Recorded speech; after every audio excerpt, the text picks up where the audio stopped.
إن الحمد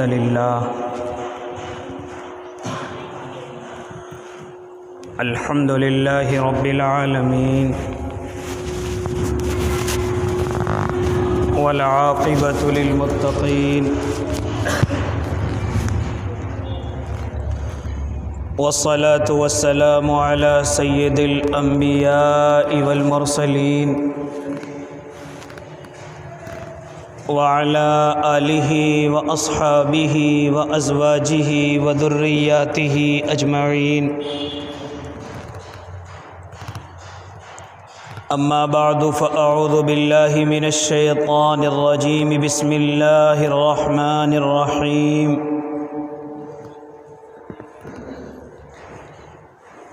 يا أيها الذين آمنوا إذ جاءتكم جنود فأرسلنا عليهم ريحا وجنودا لم تروها وكان الله بما تعملون بصيرا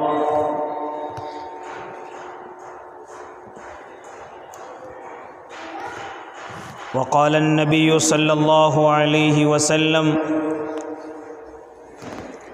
لا يؤمن أحدكم حتى أكون أحب إليه من والده وولده والناس أجمعين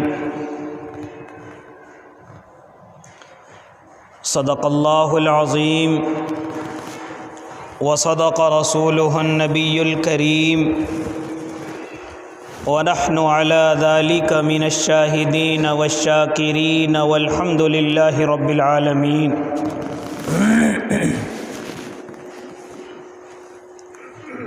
واجب الاحترام ساتھیوں، بزرگوں، نوجوانوں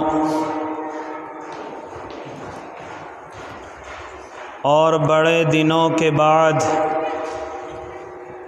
اپنے گھروں میں سماعت فرمانے والی اسلامی مائیں اور بہنوں،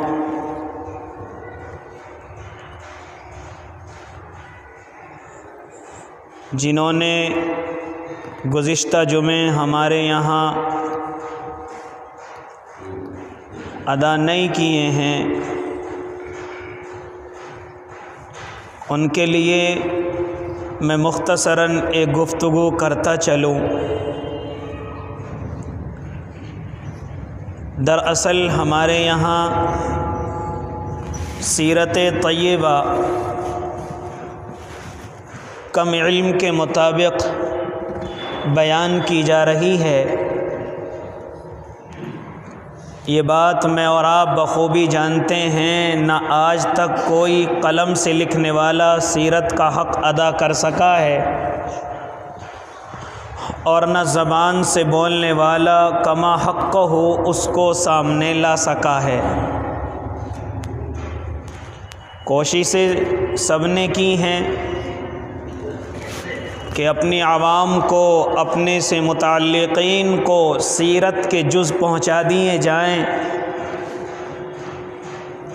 وہی کوشش احقر نے بھی کی ہے کہ سیرت طیبہ تمام لوگوں کے سامنے پہنچ جائیں۔ ایک مرتبہ آقا مدنی کی پوری زندگی آپ حضرات کے سامنے چلی جائے۔ اسی کے تعلق سے گزشتہ ہفتوں سے اللہ کے نبی کا عظیم الشان غزوہ، جس کو غزوہ خندق کہتے ہیں، دوسرا لفظ اس کو غزوہ احزاب بھی کہتے ہیں، موقع کے اعتبار سے اس غزوے کو آپ حضرات کے سامنے لانا از حد ضروری ہے۔ یہ غزوہ ایسے وقت میں پیش آیا کہ جب مدینے کو تمام کفار مکہ نے، مشرکین نے، یہودیوں نے محاصرہ کر لیا۔ اس پورے مدینہ کو یہ سمجھ کر کے ایک جگہ ہو گئے اور اس کو گھیر لیا، محاصرہ کر لیا کہ بس آخری بار ہے، اس اب کے بعد نہ تو محمد صلی اللہ علیہ وسلم اور نہ اس کے ساتھی اس زمین پر رہیں گے۔ اس کے لیے کم و بیش ابو سفیان جو بعد میں چل کر کے ایمان قبول کر لیتے ہیں لیکن فی الحال ایمان کے اندر نہیں ہیں، 10,000 انسانوں کے لشکر کو لے کر کے پہنچتے ہیں۔ قبیلہ غطفان کے لوگ بھی ساتھ ہیں، مکے کے اکثر مشرکین، اکثر کفار ابو سفیان کے ساتھ ہیں، مدینے کے جو قبائل ہیں، بنو نذیر ہے، بنو قریظہ ہے، یہ سب ان کے ساتھ مل چکے ہیں۔ یہ ایسا ماحول پیدا ہوا کہ اسلام کو ماننے والا، اللہ کو ماننے والا، ایمانوں کے مضبوط والا ایک دفعہ کو ان کے قدم لڑکھڑا گئے، ان کی آنکھیں باہر آ گئی، کلیجے منہ کو آ گئے کہ رباں اس حالت کا ہم دفاع کیسے کریں گے۔ بالکل نا امید ہو گئے، یہاں تک کہ متی نصر اللہ، ایسی حالت کو دیکھ کر کہ ان کے ذہنوں کے اندر خیال آ گیا ربا تیری مدد کہاں ہے۔ الا ان نصر اللہ قریب، میرے رب کی طرف سے جواب آیا گھبرانے کی ضرورت نہیں، آپ کا رب ہر موقع پر آپ کی مدد کرنے کے لیے تیار ہے۔ تو جب انسان اور بالخصوص کلمہ پڑھنے والا، بالخصوص اللہ کو ماننے والا، ایمان والا کبھی کبھی اپنے خیالات میں یہ چیز لے آتا ہے کہ اب میری مدد کیسے ہوگی، اب ہماری مدد کیسے ہوگی، تمام لوگ ہمارے خلاف ہو چکے ہیں، تمام لوگ ہم سے بغاوت، ہماری نفرت، ہم سے دشمنی کر چکے ہیں، اب ایمان کو لانے والوں کا حال کیا ہوگا۔ میرے بھائی اگر ایمان مضبوط ہے تو یہ بات اپنے ذہن میں کبھی بھی مت لے کر کے آنا، اللہ ہر جگہ پر مدد کرنے کے لیے تیار ہے، اور اس نے اپنے بندوں کی مدد کر کے دکھائی ہے۔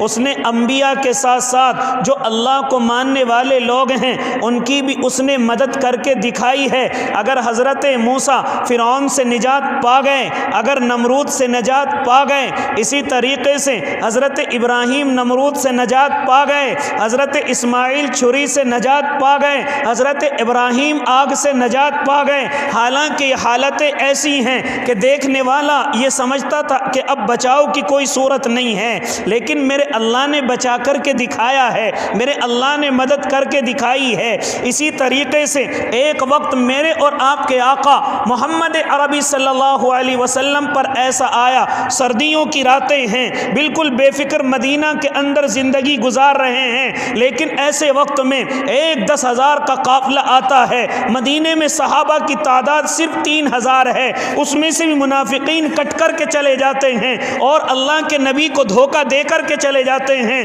چاروں طرف سے مدینہ کو گھیر لیا گیا، اور اسی حالت میں ایک بنو قریظہ نام کا قبیلہ جو مدینے کے اندر ہے، وہ اللہ کے نبی کا حلیف ہے، یعنی اس نے وعدہ کر لیا ہے اے نبی جی جو آپ پر حملہ کرے گا ہم اس کا مقابلہ کریں گے، جو آپ پر مدینے میں آ کر چڑھائی کرے گا، ہم کہنے کو تو یہودی ہیں لیکن اللہ کے نبی ہم تمہاری مدد کے لیے تیار رہیں گے، ہم ان کا مقابلہ کریں گے جو آپ پر حملہ کرے گا۔ لیکن یہ وقت ایسا آیا کہ باہر کے جو قافلے ہیں انہوں نے مدینے کو گھیرا ہوا ہے، اور جو اندر کا بنو قریظہ ہے اس نے بھی بغاوت کا اعلان کر دیا ہے۔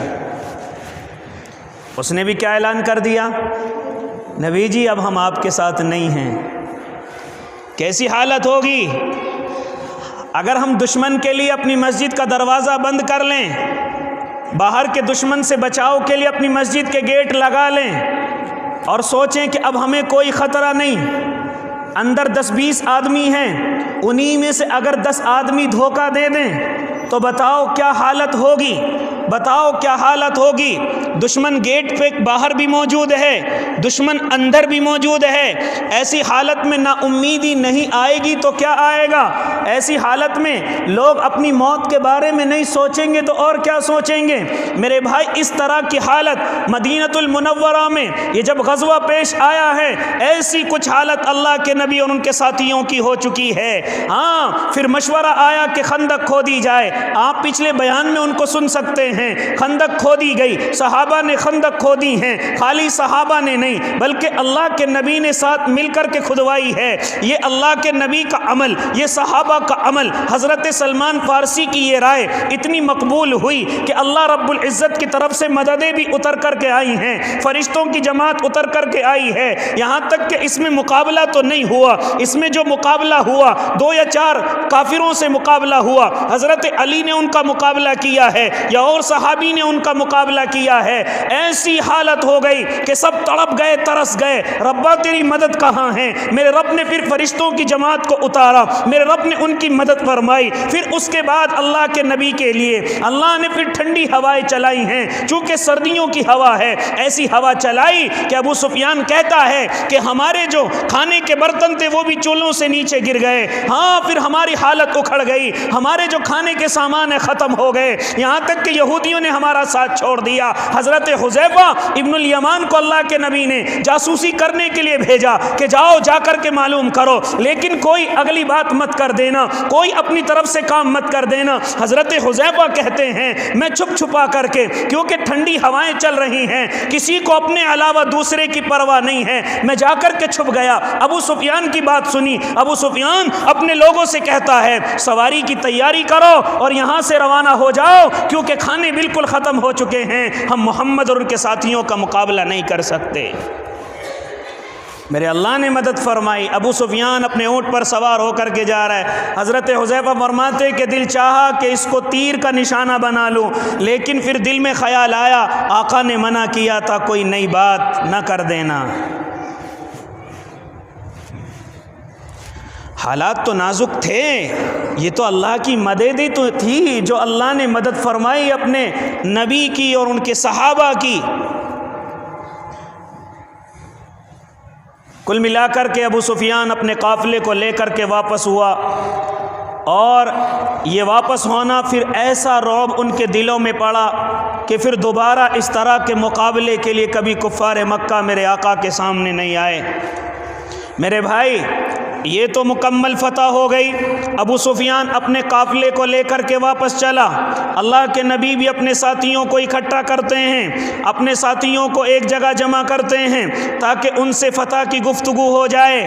جیسے ہی ایسی یہ باتیں کرنے کے لیے جمع کرتے ہیں، حضرت جبرائیل علیہ الصلاۃ والتسلیم ہیں جو اپنے گھوڑے پر سوار ہو کر کے آتے ہیں۔ میں نے آپ کو پچھلے جمعے آخر میں یہ کہا تھا کہ باہر کا دشمن تو ڈر کر کے اور اللہ کے عذاب کو دیکھ کر کے واپس جا چکا ہے۔ اب حالات ان لوگوں کے ہیں کہ جن کو بنو قریظہ کہا جاتا ہے، جو اندر کا دشمن ہے۔ اب اس کا کیا حال ہوگا؟ اب اس کے ساتھ کیا کیا جائے گا؟ جس نے اللہ کے نبی کی بیویوں کو ان کو قتل کرنے کی سازش رچائی لیکن ناکام ہو گیا، عورتوں پر حملہ کرنے کی سازش رچائی لیکن ناکام ہو گیا، اس بڑے قافلے کو دیکھ کر کے اس کے دل میں خیال آ گیا کہ ان کا ساتھ دینے کی ضرورت نہیں ہے، اب تو ہم بڑے قافلے کے ساتھ ہو جائیں گے، وہ فتح ان کو مل جائے گی، ہم انہی کے ساتھ ہو جائیں گے۔ جیسے کہ آج کل میری اور آپ کی حالت ہو جاتی ہے، طاقتور کو دیکھ کر کے ہم فوراً بدل کر کے طاقتور کی طرف چلے جاتے ہیں اور سمجھتے ہیں اس کمزور کے ساتھ رہنے سے کیا فائدہ، لیکن میرا اللہ اس کمزور کو طاقت دینی جانتا ہے، میرا اللہ اس کمزور کو عزت دینا جانتا ہے۔ اس لیے میرے بھائی، آج بھی میرے اور آپ کے مزاج یہ ہیں کہ یہ پارٹی کمزور ہو چکی ہے، یہ پارٹی مضبوط ہے، لہٰذا کیوں نہ بدل کر کے اس طرف چلا جائے۔ یہ غداری نہیں ہے تو اور کیا ہے؟ سمجھتے ہو؟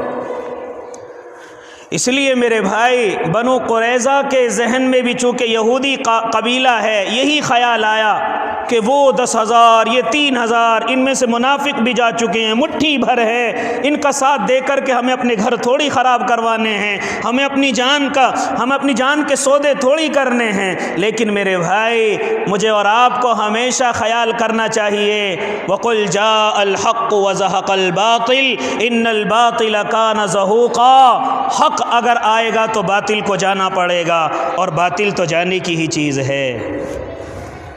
باطل طاقت میں بھی آ سکتا ہے، باطل پاور میں بھی آ سکتا ہے، حق ہمیشہ کمزور بن کر کے آیا ہے، لیکن میرے رب نے اس کی مدد فرما کر کے ہمیشہ حق کو ظاہر کیا ہے۔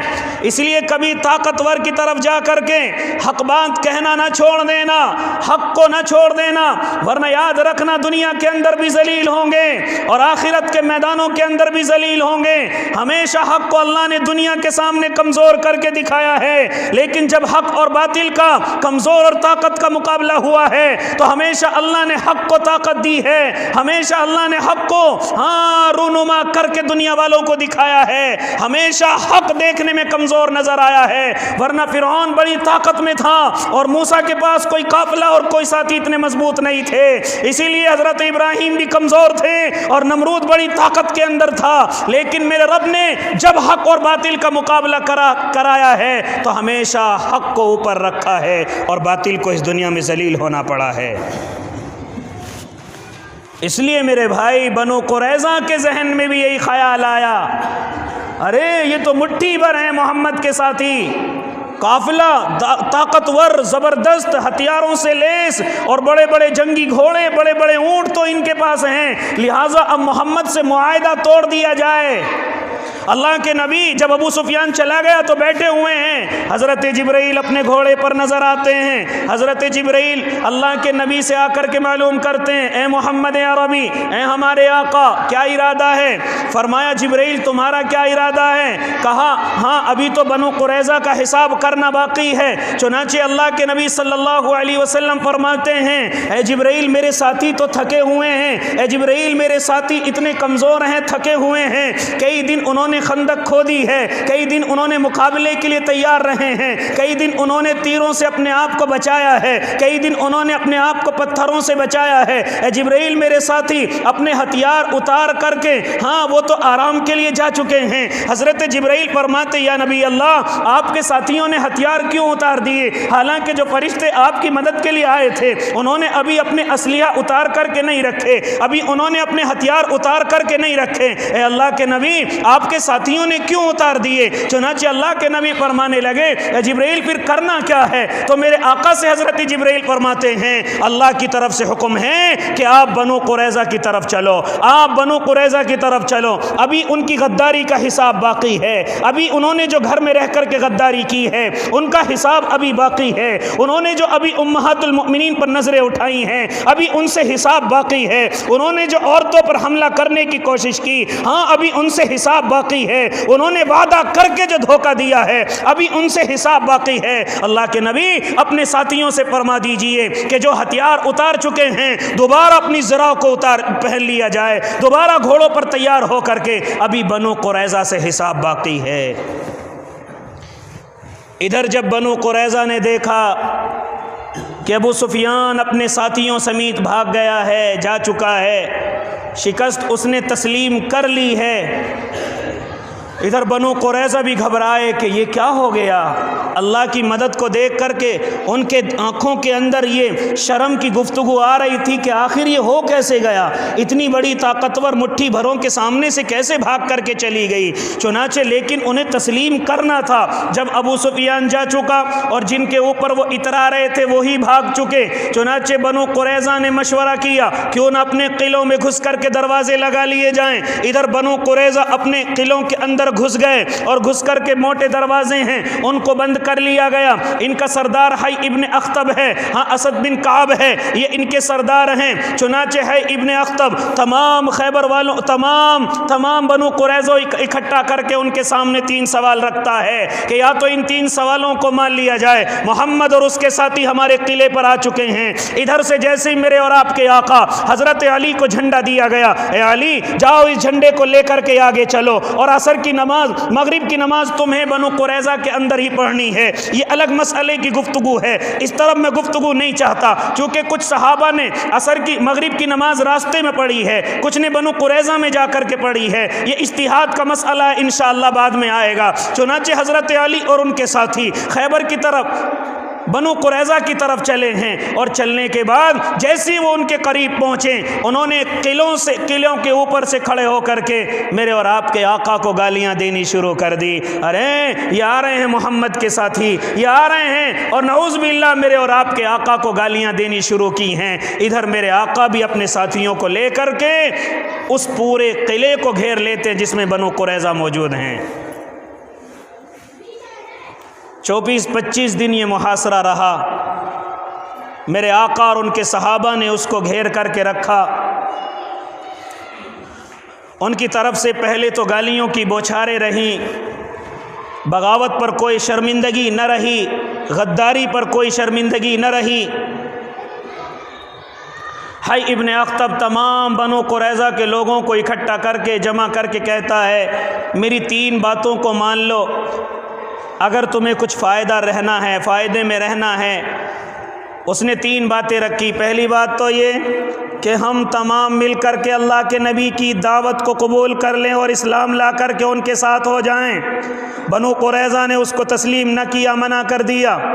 دوسری بات اس نے رکھی کہ ہم اپنی عورتوں اور بچوں کو قتل کر دیں اور پھر اکیلے تنہا ان سے مقابلہ کریں، اگر مقابلے میں کامیاب ہو گئے تو عورتیں بہت ہیں، ان سے بچے بھی ہو جائیں گے۔ اس کے بعد تیسری گفتگو اس نے رکھی اگر ان تینوں باتوں کو نہیں مانتے تو ہمارے یہودیوں کے درمیان ہفتے کا دن بڑا مکرم ہے، لہٰذا کیوں نہ محمد عربی تو یہ سمجھیں گے کہ وہ ہفتے کے دن کی بڑی عزت کرتے ہیں، لہٰذا مقابلہ نہیں کریں گے، لیکن ہم چھپ کر کے ان پر مقابلہ کر دیں گے۔ لہٰذا پہلی بات نہیں مانی گئی کہ ایمان ہم قبول نہیں کریں گے، دوسری بات ہم قبول نہیں کرتے ہم اپنی عورتوں اور بچوں کو قتل نہیں کریں گے، تیسری گفتگو ہمیں ہفتے کے دن مچھلی کھانے کے لیے منع کیا تھا لیکن ہم نے پھر بھی شکار کیا، اللہ نے ہمارے بڑوں کو بندر اور خنزیر بنا دیا تھا، لہٰذا ہم تینوں باتوں میں سے اے حی ابن اخطب تیری ایک بات کو بھی قبول نہیں کریں گے۔ لہٰذا جب اس کی بات کو قبول نہ کیا گیا اللہ کے نبی نے محاصرہ جاری رکھا۔ چنانچہ جب بڑی دیر ہو گئی اور کفار بھی گھبرانے اور شرمانے لگے کہ آخر یہ کیسے محاصرہ چھوڑیں گے، 24-25 دن ہو گئے، کس طریقے سے محاصرہ ہمارا چھوڑیں گے، لہٰذا پھر اپنا ایک آدمی بھیجا ہے، اے اللہ کے نبی ہم تم سے مذاکرے کے لیے تیار ہیں، بیٹھ کر کے بات کرنے کے لیے تیار ہیں۔ میرے آقا نے کہہ دیا اب بات کرنے کا کوئی موقع نہیں ہے، اب تو صرف اپنی طرف سے ایک بات ہم سے کہہ دو، لہٰذا ہم اس بات کو مان لیں گے، اپنا کوئی سردار ہمارے درمیان میں بات کرنے کے لیے بھیج دو، شاید ہم تمہاری بات مان لیں۔ تو انہوں نے ایک بات ان کے ذہن کے اندر آئی، وہ بات یہ ہے کہ حضرت سعد بن معاذ جو اوس کے سردار ہیں اور بنو قریظہ کے اوس سے حلیفانہ تعلق ہیں، محبت کے تعلق ہیں، لہٰذا ہمارا فیصلہ سعد ابن معاذ جو کریں گے ہمیں وہ قبول ہے۔ کیا بات طے ہو گئی کہ سعد ابن معاذ جو ہمارا فیصلہ کریں گے ہمیں وہ فیصلہ منظور ہے، ہم نے جو غلطی کی ہے، ہم نے جو غداری کی ہے، اس کی سزا حضرت سعد ابن معاذ جو بھی ہمیں دیں گے ہمیں وہ قبول ہے۔ یہ حضرت سعد ابن معاذ کون ہیں؟ یہ کون ہیں؟ یہ اوس کے سردار ہیں، اللہ کے نبی کے ساتھی ہیں، اللہ کے نبی کے صحابی ہیں۔ حضرت عائشہ غزوہ خندق کے دن کا واقعہ نقل فرماتی ہیں کہ ہم جہاں تمام عورتیں جمع ہیں میں ایسے کمرے کے اندر موجود ہوں کہ جہاں حضرت سعد ابن معاذ کی والدہ بھی موجود ہیں۔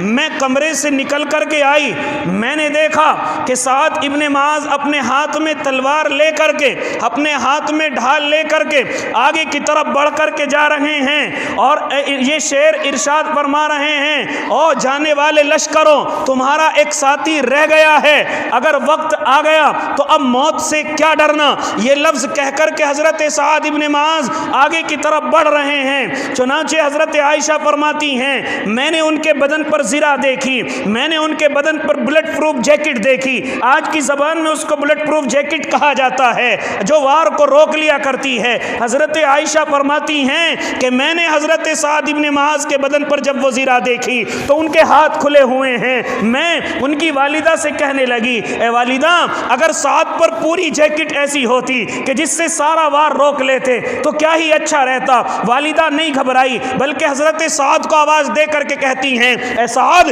تو نے اتنی دیر کیوں کر دی ہے، تو اتنی تیزی سے کیوں نہیں جا رہا ہے، تیرے ساتھی سب آگے جا چکے ہیں۔ ہاں سعد تو نے دیر لگا دی ہے، جا جلدی سے اللہ کے دیوانوں میں شامل ہو جا، جا جلدی سے جا کر کے اللہ کے نبی کے دشمنوں کا مقابلہ کر۔ یہ تھی وہ مائیں جو دین کے لیے آنسو نہیں بلکہ دین کے لیے فخر کے طور پر اپنے جوانوں کو دشمنوں کے مقابلے کے لیے بھیجا کرتی تھی۔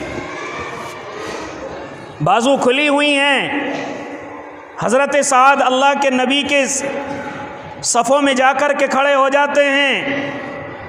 کفار کا ایک سپاہی جس کو ابن الارقہ کہا جاتا ہے، اس نے حضرت سعد کی آستین کھلی ہوئی دیکھی کہ اس پر جیکٹ نہیں ہے، زرہ نہیں ہے، اس نے نشانہ تاک کر کے حضرت سعد کی بازو میں مارا، جس کی وجہ سے ان کا بازو خراب ہو گیا۔ اللہ کے نبی نے فوراً مسجد نبوی کے صحن میں ان کے لیے خیمہ تیار کرایا کہ یہاں حضرت سعد کا علاج ہوگا۔ حضرت سعد کا جب یہ بازو کاٹ لیا گیا، خراب ہو گیا، تو وہ اللہ سے دعا کرتے تھے ربا ابھی بنو قریظہ کا حساب باقی ہے، اگر ان سے ابھی مقابلہ باقی ہے تو مجھے زندہ رکھنا، اور اگر ان سے ہمیں کامیابی مل گئی ہے تو مولا اس زخم کو میری شہادت کا ذریعہ بنا دینا۔ اس طرح سے دعائیں کر رہے ہیں۔ ادھر بنو قریظہ نے اعلان کر دیا کہ ہمارا فیصلہ سعد ابن معاذ کریں گے، کیونکہ یہ ان کے ساتھیوں میں شمار کیے جاتے تھے، ان کے دوستوں میں شمار کیے جاتے تھے۔ اللہ کے نبی نے کہا تو پھر حضرت سعد تو زخمی ہیں، ان کو عصا پر بٹھا کر کے، ان کو گھوڑے پر بٹھا کر کے لایا جائے۔ چنانچہ اللہ کے نبی کے حکم کے مطابق حضرت سعد ابن معاذ چونکہ زخمی ہیں اور خون رکنے کا نام نہیں لیتا، لیکن چونکہ بنو قریظہ کی طرف سے یہ اعلان ہو گیا کہ حضرت سعد جو فیصلہ کریں گے وہ فیصلہ ہمیں منظور ہے، اللہ کے نبی نے حضرت سعد کے لیے گھوڑا بھیجا اور کہا کہ لے کر کے آؤ۔ چنانچہ حضرت سعد اسی زخمی حالت میں اللہ کے نبی کے سامنے، اسی قلعے کے سامنے کہ جہاں بنو قریظہ اندر گھسے ہوئے ہیں اور اندر اپنے آپ کو بچا کر کے رکھا ہوا ہے، حضرت سعد کو وہیں لایا گیا۔ اللہ کے نبی جیسی حضرت سعد آئے اور کہا او لوگو تمہارے سردار آ گئے، ان کی وجہ سے کھڑے ہو جاؤ، ان کا کھڑے ہو کر کے استقبال کرو۔ چنانچہ حضرت سعد زخمی حالت میں آئے ہیں۔ اللہ کے نبی فرماتے ہیں اے سعد تم جانتے ہو یہ جو بنو قریظہ اپنے قلعے میں چھپے ہوئے ہیں، ان کا ارادہ یہ ہے کہ تم ان کا فیصلہ کرو۔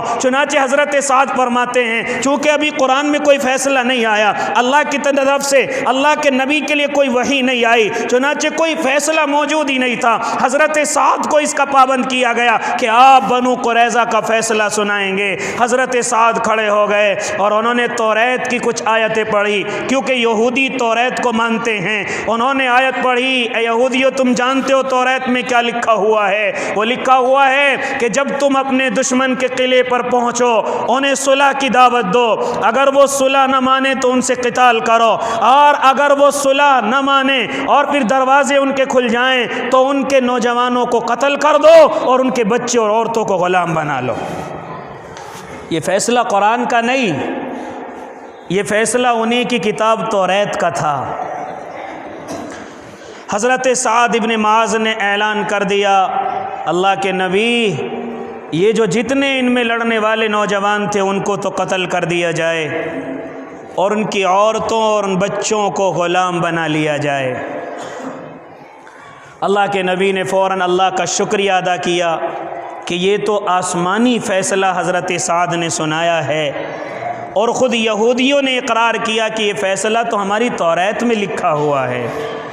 یہ فیصلہ کہاں لکھا ہوا ہے؟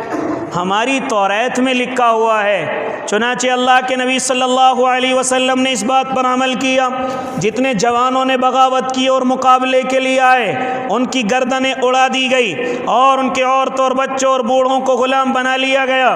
دوسری نجد میں جا کر کے ان کو بیچ کر کے ہتھیار خرید لیے گئے۔ بہرحال یہ ایک اور لمبی تفصیل ہو جائے گی میرے بھائی۔ اس طریقے سے اللہ کے نبی صلی اللہ علیہ وسلم کو ابھی غزوہ احزاب میں کامیابی اللہ نے دی ہے، اور اب بنو قریظہ کے سامنے اللہ نے انہیں کامیابی دی ہے، چنانچہ بغاوت کی یہی سزا ہوتی ہے، اور اپنے گھر کے دشمن کی سزا زیادہ بڑی ہوتی ہے۔ ایک دشمن وہ ہوتا ہے جو کھلا ہوا ہوتا ہے، ایک دشمن وہ ہوتا ہے جو دوست بن کر کے برابر میں رہتا ہے۔ اس لیے کبھی کبھی دشمن سے مقابلہ تو ہو جاتا ہے، لیکن دوست جو دشمن بنا ہوا ہے اس کا مقابلہ ہر کسی کے بس میں نہیں ہوتا، اس سے بچنا ہر کسی کے بس میں نہیں ہوتا۔ لہٰذا بنو قریظہ کی سزا زیادہ بڑی ہوئی تھی۔ میرے بھائی، اس طریقے سے اللہ رب العزت نے کہ جب حالات بالکل بدل چکے تھے اور دنیا یہ سمجھ رہی تھی کہ اب ان کو کامیابی ملنے والی نہیں ہے، ان کے لوگ تو باہر کے بھی دشمن ہو چکے ہیں اور اندر کے لوگ بھی جو ان کے دوست تھے وہ بھی ان کے دشمن ہو چکے ہیں، اب محمد ان کے ساتھیوں کی مدد کون کرے گا؟ لیکن ہم نے دیکھا، سیرت کی کتابوں میں ہم نے پڑھا، ہاں راوی بیان کرتا ہوا نہیں تھکا، ہم نے اپنی آنکھوں سے سنا اور دیکھا کہ اللہ رب العزت نے کس طرح سے ناممکن کو ممکن کر کے دکھایا ہے۔ میرے بھائی، کبھی بھی مسلمانوں کو چاہیے کہ اگر اس طرح کے حالات ہو جائیں اور اپنے ذہن کے اندر یہ خیال لیا جائے کہ اب مسلمانوں کو کامیابی نہیں مل سکتی، اب مسلمان کامیاب نہیں ہو سکتا، میرے بھائی یہ ایمان کی کمزوری کی علامت ہے۔ میرا رب جس طرح کل مدد کرنے کے لیے تیار تھا، اگر میں اور آپ سدھر جائیں تو آج بھی مدد کرنے کے لیے تیار ہے،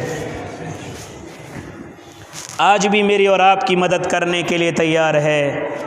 اسی لیے ان واقعات کو، ان غزوات کو میرے اور آپ کے سامنے جو بیان کیا جاتا ہے، بتایا جاتا ہے، وہ اسی لیے کہ آنے والے لوگ حالات کو دیکھ کر کے اپنے آپ کو کمزور نہ سمجھیں، حالات کو دیکھ کر کے کبھی اپنے ایمان سے پھرنے کی کوشش نہ کریں، حالات کو دیکھ کر کے بدلنے کی کوشش نہ کریں، حالات کو دیکھ کر کے کفار کے سامنے اپنی گردنیں نہ جھکائیں، حالات کے سامنے ہو کر اپنے ایمان کے سودے نہ کر لیں۔ یہ واقعات اسی لیے میرے اور آپ کے لیے بچا کر کے رکھے جاتے ہیں تاکہ لوگ آئیں اور اپنے ایمانوں کے سودے نہ کر لیں کہ سامنے والا طاقتور ہے، ہم تو بالکل کمزور ہیں، یہ اپنے ذہنوں کے اندر کبھی خیال لے کر کے نہ آئیں۔ میرے بھائی، یہ اس طرح سے اللہ کے نبی کو کامیابی ملی ہے۔ اللہ کے نبی نے سب کو اسی طریقے سے جو بغاوت کے اندر شامل دکھائے گئے تھے، اللہ کے نبی نے ان سب کو قتل کیا ہے۔ ہاں، یہودیوں نے اور جو اللہ کے نبی سے یا اسی طرح اسلام سے دشمنی کرنے والے ہیں، ان واقعات کو اور بھی بڑھا چڑھا کر کے شمار کیا ہے۔ اس میں ایک واقعہ اور آپ کے سامنے نقل کرتا چلوں۔ اسی سال اللہ کے نبی نے حضرت زینب سے شادی کی ہے۔ یہ حضرت زینب کون ہیں؟ حالانکہ میں سمجھتا تھا کہ جب اللہ کے نبی کے نکاحوں کی بات آئے گی تو میں 11 یا 12 نکاح جو اللہ کے نبی نے کیے ہیں ان کو ایک جگہ جمع کر کے آپ کو سمجھاتا، لیکن چونکہ ہو سکتا ہے موقع نہ ہو، ہم نہ ہو یا تم نہ ہو، ایسے حالات آ سکتے ہیں۔ اللہ کے نبی نے اسی غزوے کے ساتھ، اسی غزوے کے بعد اپنی ایک بیوی حضرت زینب سے نکاح کیا ہے۔ یہ حضرت زینب کون ہیں؟ یہ حضرت زید بن حارثہ رضی اللہ تعالی عنہ کی بیوی ہیں۔ یہ حضرت زید کون ہیں؟ یہ اللہ کے نبی کے غلام ہیں۔ یہ ایسے غلام ہیں جن کو اللہ کے نبی نے اپنا بیٹا کہہ دیا تھا، یہ میرا منہ بولا بیٹا ہے۔ انہی کے نکاح میں، حضرت زید کے نکاح میں حضرت زینب رضی اللہ تعالی عنہا آئی ہیں، لیکن حضرت زید چونکہ غلام ہیں اور حضرت زینب آپ کی پھپھیری ہاں بہن ہیں، چنانچہ پھپھو کی بہن ہیں، اس طریقے سے ان کا خاندان اونچا ہے، اور حضرت زید چونکہ غلام ہیں اس لیے ان دونوں کے نکاح کے بعد آپس میں نہیں بنی، محبت نہیں ہوئی۔ 1 سال ہو گیا، حضرت زید بار بار اللہ کے نبی کی خدمت میں آتے تھے، اللہ کے نبی مجھ سے زینب بات نہیں کرتی، مجھ سے لڑتی ہیں، مجھ سے زبان درازی کرتی ہیں، مجھے غلام سمجھتی ہیں۔ اللہ کے نبی بار بار کہتے تھے زید طلاق مت دینا، زید طلاق مت دینا۔ وہ ایسے چلے جاتے تھے، لیکن حضرت زینب اور حضرت زید کی کبھی بات نہیں بنی، آپس میں ملاقات تک نہیں ہوئی۔ اسی طرح سے 1 سال گزر گیا۔ یہ بات کیوں بتلائی جا رہی ہے؟ یہ بات اس لیے بتلائی جا رہی ہے کہ جو منہ بولا بیٹا ہوتا ہے، جس کو آپ کی بیوی نے دودھ نہیں پلایا، اگر دودھ پلا دیا تو وہ رضائی بیٹا ہو جائے گا، لیکن بہت سارے گھروں میں ہم نے دیکھا کہ منہ بولے بیٹے ہوتے ہیں۔ یاد رکھو، منہ بولا بیٹا جب بالغ ہو جائے گا اس سے عورت کو پردہ ضروری ہے، یہ بات نقل کر کے لے جانا، وہ آپ کا بیٹا غیر ہی رہے گا، وہ آپ کا اصل بیٹا نہیں ہو سکتا۔ لہٰذا ہم نے کچھ گھروں کے اندر دیکھا کہ بچوں کو لا کر کے پالتے ہیں، لیکن جب وہ بچہ بڑا ہو جاتا ہے عورتیں اس سے پردہ نہیں کرتی، حالانکہ پردہ شریعت کے اندر ہے، وہ آپ کا حقیقی بیٹا نہیں ہے۔ اسی طرح باپ کی وراثت میں اس کا حصہ نہیں ہے۔ بہت سے لوگ کیا کرتے ہیں، کسی کو منہ بولا بیٹا بنا لیتے ہیں اور اپنے بچوں کی وراثت کو چھین کر کے اس منہ بولے بیٹے کو دے دیتے ہیں۔ شریعت میں اس چیز کا کوئی حق نہیں ہے، وہ وراثت آپ کے سگے بیٹے اور بیٹیوں کی ہے، منہ بولے بیٹے کی نہیں ہے۔ اسی طریقے سے آپ کی بیوی جب وہ بیٹا بالغ ہو جائے گا تو پردہ کرے گی، لیکن اسلام سے پہلے زمانہ جاہلیت میں اس کو سگا بیٹا سمجھا جاتا تھا، ہاں اس کی بیوی ہاں سسر کی بہو سمجھی جاتی تھی، لیکن میرے آقا نے اس زمانے کی رواج کو اور اس رواج جاہلیت کو ختم کرنے کے لیے جب دیکھا کہ حضرت زید اور زینب کی گفتگو نہیں بنتی، وہ آپس میں محبت نہیں کرتے، وہ آپس میں لڑائی جھگڑا رکھتے ہیں، تو حضرت زید نے زینب کو طلاق دے دی ہے۔ اس طلاق کے بعد میرے آقا نے اس زینب سے، حضرت زینب رضی اللہ تعالی عنہا سے نکاح کر کے لوگوں کو یہ بتلایا کہ یہ آپ کی سگی بہو نہیں تھی، اگر آپ کا منہ بولا بیٹا طلاق دے دے تو سسر اس سے نکاح کر سکتا ہے۔ سسر اس سے کیا کر سکتا ہے؟ سوشل میڈیا پر اس نکاح کو بڑی لمبی اور تانا شاہی سے یا تانا زنی سے اس واقعے کو نقل کیا جاتا ہے کہ محمد نے اپنے بیٹے کی بہو سے نعوذ باللہ نکاح کر لیا تھا۔ یہ وہ نکاح ہے۔ جوانوں سمجھ آ رہی ہے کچھ؟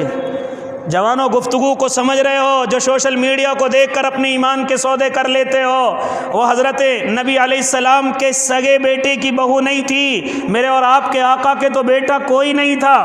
میرے آقا کے بیٹے جو 3 یا 4 ہوئے ہیں وہ تو بچپنے کے اندر اس دنیا سے رخصت ہو گئے تھے۔ وہ تو 2 یا 3 سال کے ابراہیم عبداللہ طیب، وہ تو اس دنیا سے 2 یا 2.5 سال میں اس دنیا سے رخصت ہو گئے تھے۔ میرے اور آپ کے آقا کے کوئی سگا بیٹا نہیں تھا۔ یہ متبنہ تھے حضرت زید بن حارثہ، یہ اللہ کے نبی کے منہ بولے بیٹے ہو گئے تھے، لیکن یہ منہ بولے بیٹے کو سگا سمجھنا اس زمانے جاہلیت کا رواج تھا۔ اسی لیے اس رواج کو ختم کرنے کے لیے کہ منہ بولا بیٹا آپ کا سگا نہیں ہے، آپ کی بیوی اس سے پردہ کرے گی، یہ سگا نہیں ہے، آپ کی وراثت کا حقدار نہیں ہے، آپ کی وراثت آپ کے بیٹوں کو جو سگے بیٹے ہیں ان کو ملے گی۔ اس جاہلیت کے رواج کو توڑنے کے لیے میرے آقا نے حضرت زینب سے نکاح فرمایا کہ اگر منہ بولا بیٹا طلاق دے دے تو اس سے سسر جو منہ بولا سسر ہے وہ نکاح کر سکتا ہے۔ اسی لیے اس واقعے کو یہاں نقل کیا گیا۔ ہو سکتا اگلی دفعہ میں نہ ہوں یا آپ نہ ہو، اس لیے میرے بھائی موقع آئے گا تو انشاءاللہ تمام جتنے نکاح ہوئے اللہ کے نبی سے، تمام جتنے نکاح ہوئے ہیں امہات المؤمنین کے میرے آقا سے، چونکہ سوشل میڈیا پر اس بات کو بھی گفتگو بحث بنایا جاتا ہے کہ اس طرح سے نکاح کیے، اتنی عورتوں سے نکاح کیے۔ انشاءاللہ جب یہ غزوات کا موقع نکل جائے گا تو آپ کے سامنے یہ نکاحوں کی تاریخیں اور نکاحوں کی وجوہات بھی آپ کے سامنے لائی جائیں گی۔ میرے بھائی اب تو صرف آپ کو سمجھانے کا مقصد یہ ہے کہ کبھی بھی حالات کو دیکھ کر اپنے ایمان کے سودے نہ کرنا، کبھی حالات کو دیکھ کر بدلنے کی کوشش نہ کرنا۔ ہمیشہ اگر چاروں طرف سے اکیلے کو تمہیں گھیر لیا جائے تب بھی اپنے اللہ کی مدد پر یقین کرنا، تب بھی اللہ کی مدد پر بھروسہ رکھنا کہ میرا اللہ مدد کر سکتا ہے اور اس نے کی ہے، صرف ایمان کو مضبوط رکھنا ہے۔ آج کل کے حالات بھی جب ہم دنیا کے دیکھتے ہیں تو کچھ لوگ اسی طریقے سے اپنے حالات میں گڑبڑا جاتے ہیں اور سمجھتے ہیں اب ہمارا کوئی پرسان حال نہیں، اب مسلمانوں کا کوئی پرسان حال نہیں، یہ دنیا میری اور آپ کی نہ پہلے حفاظت کرتی تھی نہ آج حفاظت کر سکے گی۔ میں اور آپ امریکہ پر یقین کرتے ہیں، ارے وہاں فلاں کی سیٹ چھن گئی، اب فلاں اس سیٹ پر آ گیا، اب یہ ہو جائے گا۔ نہیں میرے بھائی، وَلَن تَرْضَى عَنْكَ الْيَهُودُ وَلَا النَّصَارَى حَتَّى تَتَّبِعَ مِلَّتَهُمْ۔ قرآن نے مجھے اور آپ کو صاف فیصلہ دے دیا ہے، یہ یہودی یہ نصارہ کبھی بھی تم سے راضی نہیں ہو سکتے، کبھی بھی تم سے راضی نہیں ہو سکتے یہاں تک کہ تم ان کے دین کو قبول نہ کر لو۔ یہ کس کا فیصلہ ہے؟ قرآن کا فیصلہ۔ کیا فیصلہ ہے؟ وَلَن تَرْضَى عَنْكَ الْيَهُودُ وَلَا النَّصَارَى۔ یہ یہودی یہ نصرانی کبھی آپ کے دوست نہیں ہو سکتے۔ بڑی خوشیاں منا رہے تھے، امریکہ میں سیٹ چلی گئی، دوسری سیٹ آ گئی، اب تو مسلمانوں کا بول بالا ہو جائے گا۔ نہیں میرے بھائی، جب تک میں اور آپ اللہ کو راضی نہیں کر لیتے میرا اور آپ کا بول بالا نہیں ہوگا۔ یہ جتنے عرب لوگ ہیں جو ان سے دوستیوں کے ہاتھ بڑھا رہے ہیں انہیں بھی قرآن پر عمل کرنا چاہیے، یہ دوست نہیں ہو سکتے۔ یہ ہمیشہ دشمن ہی رہیں گے، یہ دوست بن کر کے بھی غداری کریں گے، یہ دوست بن کر بھی میرے اور آپ کے گھروں پر حملے کریں گے۔ لہٰذا کمزور کو چھوڑ کر کے طاقتور سے ہاتھ ملا لینا یہ عقل مندی نہیں ہے، بلکہ حق والے کے ساتھ ہاتھ ملانا عقل مندی ہے۔ اللہ رب العزت نے ہمیشہ حق والوں کی اور جو حق پر رہے ان کی مدد کر کے دکھائی ہے۔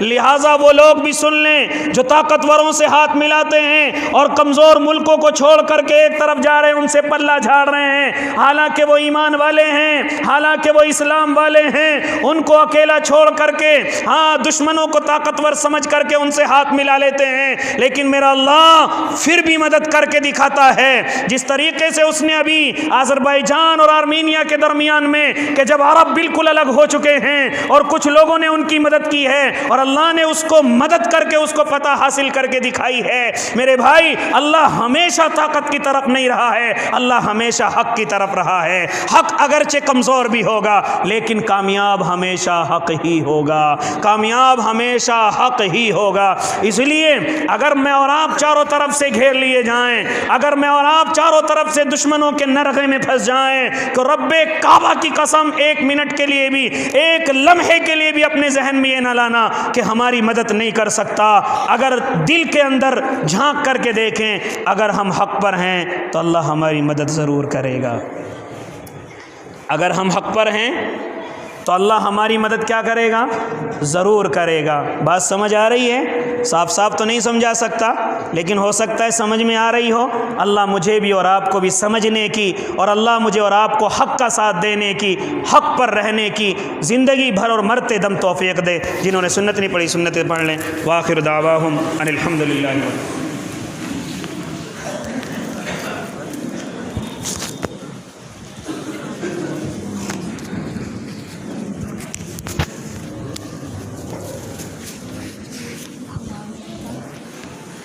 Hi.